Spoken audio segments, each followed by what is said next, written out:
In recent months, the supply chain issues have caused significant challenges for repair shops and fleets, as well as heavy-duty parts distributors, and also it has affected the manufacturers because the supply chain issues have really impacted everything from raw materials all the way to the delivery of finished goods. One of the frequently asked questions that has come up repeatedly to us from listeners is how should a independent repair shop, a small repair shop, or a fleet that does its own repairs, perhaps they're not a very large fleet, they might only have a few dozen pieces of equipment in their fleet, how do they build a relationship with the manufacturers so they can get quality information about when products will be available and keep them up to date as to what's going on? I wanted to address this issue because in the last, as I said, in the last few months, these issues have risen to kind of a worst case scenario for many people. And although the supply chain issues seem to be catching up a little bit, it's really shone a light on the fact that we as an industry are vulnerable. And right now, maybe the pandemic and the full effect of the pandemic is easing. Maybe supply chains are starting to catch up. But what about the next event that disrupts the global supply chain? We've already experienced how that's going to have that negative impact on the entire industry. So I think a lot of people are thinking about this. I think the status quo in the trucking industry around how to secure our supply chain is something we need to examine and we need to challenge. And today I want to talk specifically about how members of the independent service channel and the independently owned smaller fleets can develop relationships with the heavy-duty parts manufacturers. So that is what we're going to talk about today.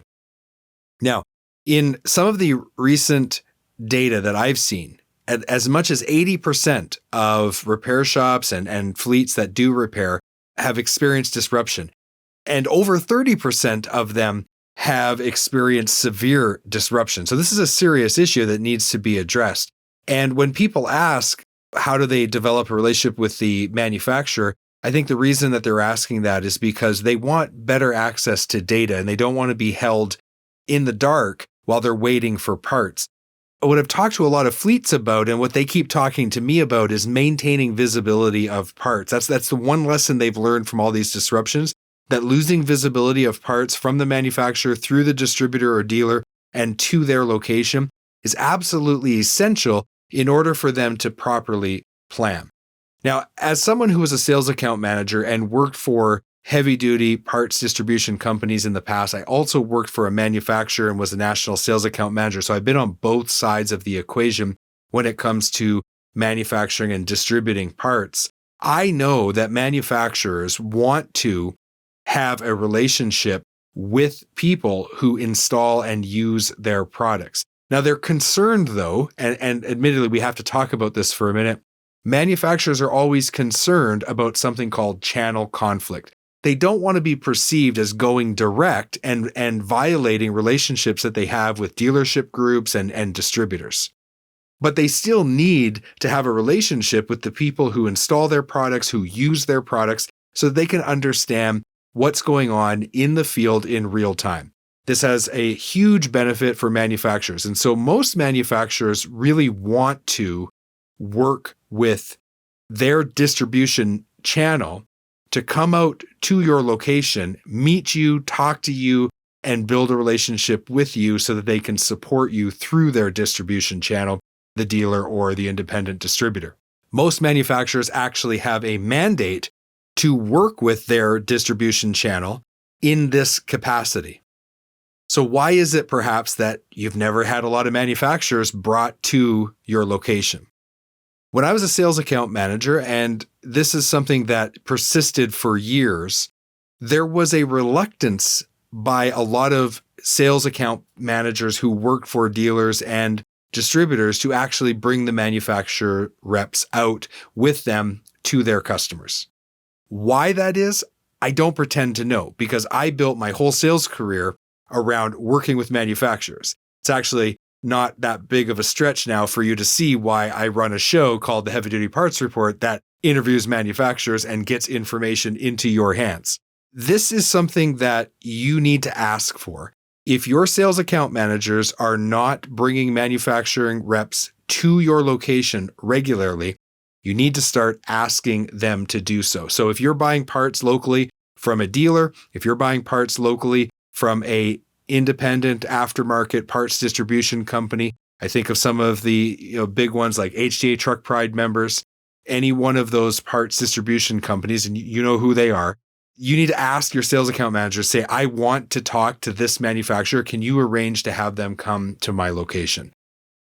If you do this and you ask directly, I believe you will be able to start having manufacturing reps come to your location and you can start to develop a relationship with them.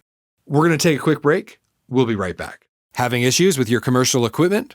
You need ATA's Technology and Maintenance Council, also known as TMC. TMC develops recommended practices addressing the most pressing technology and maintenance issues affecting commercial vehicle fleets. You can join TMC for just pennies a day, and when you do, you'll get access to thousands of pages of technical information, and you can attend events like the upcoming 2022 annual meeting and exhibition, March 7th through 10th in Orlando, Florida. For more information, check out TMC at tmctrucking.org. Don't have a heavy-duty part number and need to look up a part? Go to parts.diesellaptops.com or download the app on Apple or Android to create your free account. Looking for high-quality fuel injection for heavy-duty applications?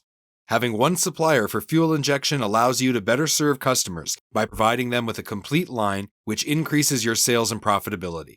Learn more at ambacinternational.com/aftermarket. So before the break, we were talking about how fleets and independent repair shops need to ask their sales account managers, the people who sell them parts, ask them specifically to have manufacturers come to their location to start to build a relationship with them. Let me talk a little bit about why this is so important. So as we talked about at the beginning of this episode, the supply chain issues have had a severe impact on it. At least 30% of people polled, maybe more than that, over the last few months. And well over 80% have responded that it has had a negative impact on their business. When there is a supply shortage, you need to expand your supply network. And one of the best ways to do that is to have a pre-existing relationship with the manufacturer. As I said, manufacturers are always concerned about channel conflict. So if one of the local distributors that they have in place cannot supply a specific part, if you have a relationship with that manufacturer, you can reach out to one of their reps and you can ask them for help in identifying where else in the country those parts might be. And they can assist you in finding a distributor of theirs in another part of the country who perhaps has that product on the shelf. They can also give you real-time feedback about what's happening at their manufacturing locations and when they expect product to be shipped. Now, they're not going to be able to tell you, hey, we're going to be able to guarantee delivery to your door by this day. But for example, if they're telling you, hey, look, in 2 weeks, we're going to have enough product in your region to satisfy all your needs. That's a different strategy then that you have to develop than if they say to you, we're 14 weeks out. So just by having that free-flowing communication up to the manufacturing level, it's really can be beneficial in making decisions about how you move equipment around, what decisions you make, how you source products and parts. Now, I don't pretend to think that you're going to be able to develop a relationship with every single manufacturer. I can tell you as a sales account manager, there were certain tier ones that we never saw them ever.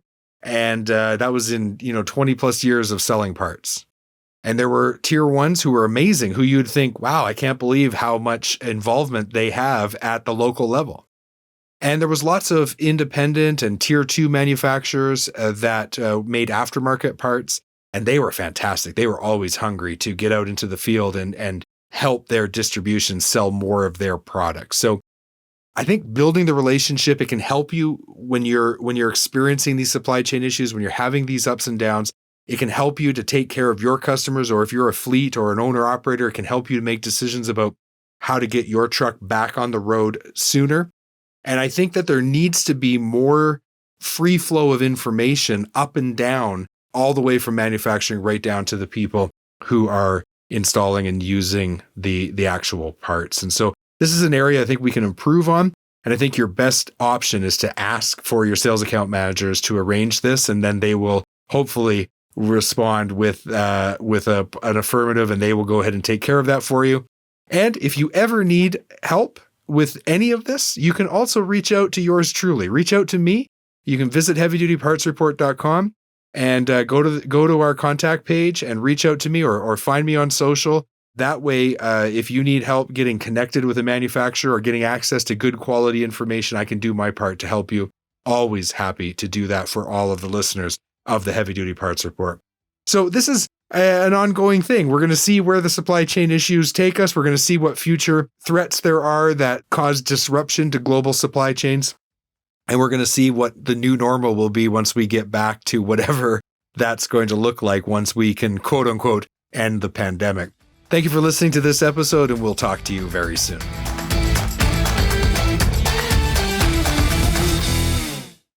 Thank you for watching this video. Click here to subscribe to the Heavy Duty Parts Report YouTube channel, and click here to watch another great episode.